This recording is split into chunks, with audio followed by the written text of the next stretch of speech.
Pangaraw nato ni Ma'am Flordelis D. Milson. Ma'am, good afternoon. Ito aton pagklaro. Hindi nga nagsasarang din niya social media, kabahin hindi nga aton booklet para ito na aton senior citizen. Go ahead, Ma'am. Yeah, good afternoon, liwat mo pa nga binisita ka din amo na Office of the Senior Citizens Affairs.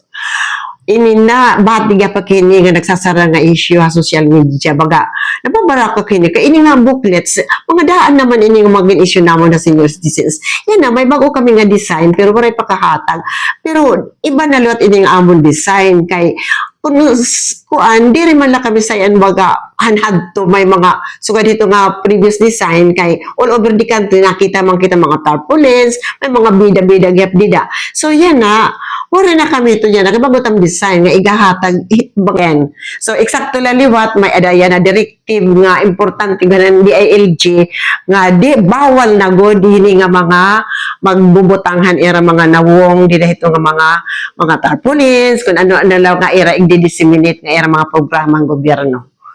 So ito niya na naguhulat na lang kami mga waslet amon kuan in mga booklets with the new design nga naamon na himo before pa nga hinin direktiban DILG. Parahan mga taklubanan, especially han mga senior citizens nga nakarawat ini nga booklets, ayo lang kamo kabaraka kay nasunod kita permit balaod. Kung anot karuya kit gobyerno nga abot susundon, nasunod kami ito nga uska.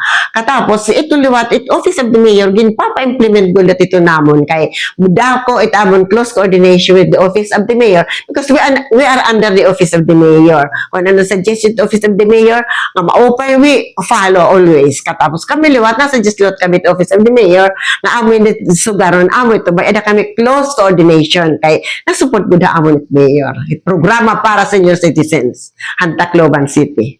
Ayan. Damo salamat Ma'am Flordelis D. Milson, Oscar Head, Tacloban City. Oray ano man otro lagi pang bisita.